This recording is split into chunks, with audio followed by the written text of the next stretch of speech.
You're 24 years old. Living in Berlin. Rent is late. Bank account is at 11 euros. A man approaches you at a coffee shop near Alexanderplatz. He knows your name. He knows your degree. Computer science. Dropped out second year. He knows you speak Arabic, Hebrew, and English. He slides a card across the table. No name on it, just a number. He says, "We have a job for someone with your profile." You don't ask who he is. You already feel it. He leaves before you finish your coffee. That night, you call the number. A woman answers. She says one sentence. "Be at this address tomorrow. Bring nothing." You sleep 3 hours. The room. The address is a law firm in Mitte, 3rd floor. No logo on the door. Inside, a clean room. White walls. 2 men, 1 woman. No introductions. They place a folder in front of you. Inside, your life. Every detail. School records. Social media. A photo of you from 2 years ago at a protest you barely remember attending. One of the men says, "We don't recruit randomly." They ask you 3 questions. Do you have family who would notice extended absence? Do you have political affiliations? Do you believe in anything strongly enough to die for it? You answer no, no, no. The woman writes something down. They offer you 40,000 euros for 6 months. Level 3, the identity. 2 weeks later, you are no longer you. Your name is now Karim Mansour. Born in Lyon, Lebanese father, French mother. You have a passport that looks more real than your real one. They give you a flat in Amsterdam. Furnished, warm, a bookshelf full of books Karim would read. You spend 3 weeks memorizing a life. Karim studied architecture. Karim has a sister named Dina. Karim drinks his coffee black and hates football, but pretends to follow Marseille. Every morning, a handler calls. His voice is calm, almost friendly. He quizzes you like a teacher. What street did Karim grow up on? What was his mother's illness? Who was his first girlfriend? You answer without hesitating now. One night, you look in the mirror. You're not sure which face you're making, yours or his. Level 4, the target. They give you a name. Hassan Faridi, Iranian, 41 years old. Businessman, Dubai-based, multiple passports. Suspected of financing weapons procurement networks across 3 continents. Your job is not to touch him, not yet. Your job is to become his friend. They've already set it up. You're both attending the same architectural design conference in Istanbul. You fly in on a Tuesday. The hotel is beautiful. Bosphorus view. Someone else paid. You find Faridi at the welcome dinner. You already know how he takes his tea. You already know his daughter just started university in London. You already know the one compliment that will open him up. By dessert, he's laughing with you. By the second day, he's calling you Habibi. By the end of the week, he invites you to his office in Dubai. You text your handler 1 word. Done. The reply comes in 4 seconds. Good. Next phase briefing on return. You sit on the hotel balcony that night. The city lights reflect on the water. It's beautiful. You feel nothing. Level 5, Dubai. The office is on the 38th floor of a glass tower in DIFC. Faridi trusts you now. You visited 4 times in 3 months. You've met his wife, played with his kids, eaten at his table. Each visit you photograph documents. Each visit you memorize names, numbers, faces. A tiny device in your watch, given to you in a parking garage in Vienna. You don't ask what happens to the information. Your handler never tells you anyway. But once, just once, you Google a name you photographed. 2 days later, that man is arrested in Frankfurt. You close the laptop. You don't Google anything again. The money has been good. 60,000 now. Deposited in a crypto wallet you access through a VPN on a burner phone. You've started sleeping badly. Not from guilt, from awareness. You've started noticing things. A man outside your Amsterdam flat. Same corner, 3 mornings in a row.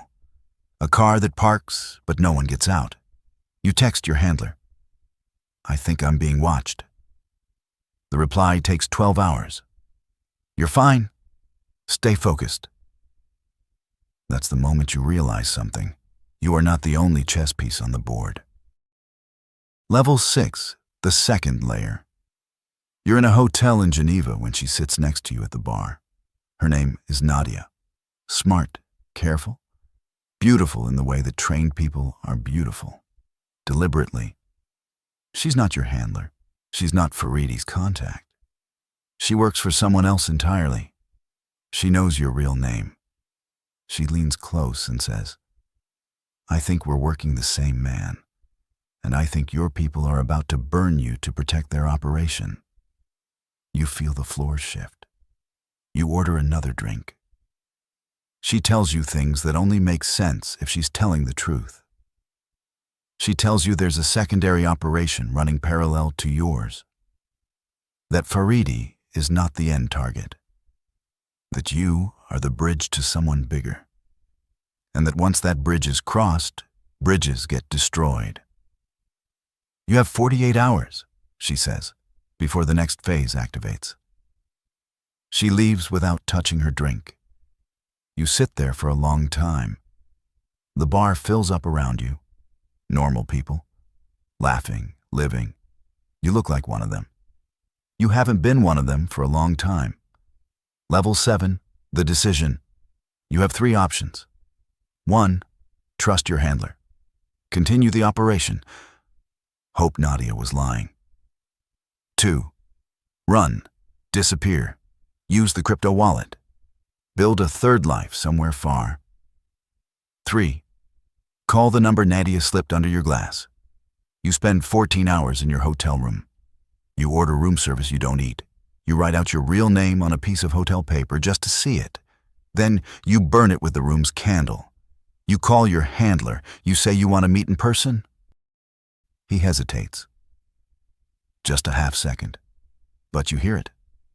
You've been trained to hear it. He agrees. 2 days. Amsterdam. You hang up.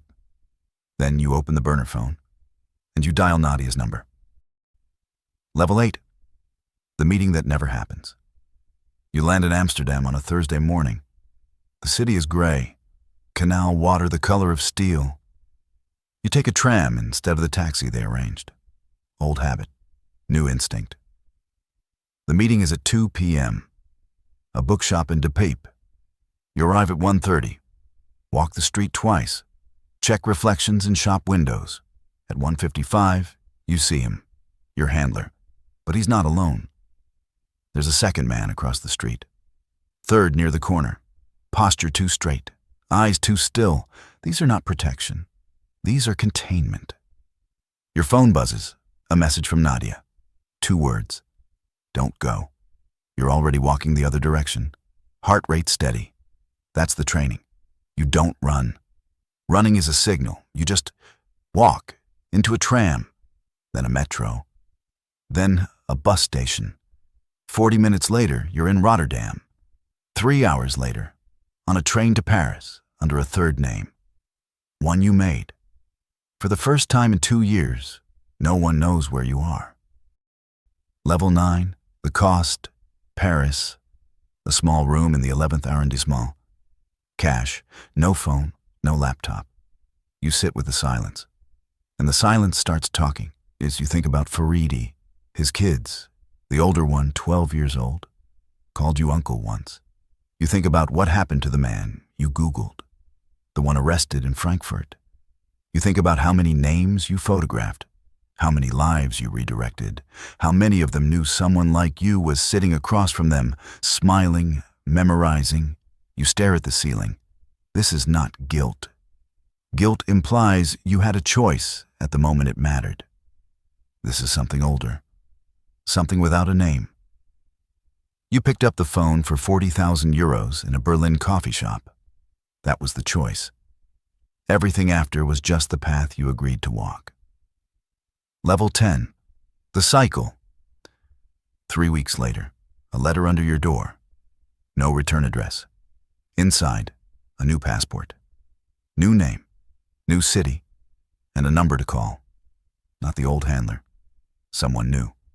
At the bottom, one line. You're too good to waste, and you're too exposed to disappear. Call when you're ready. You fold the letter. You sit for a long time.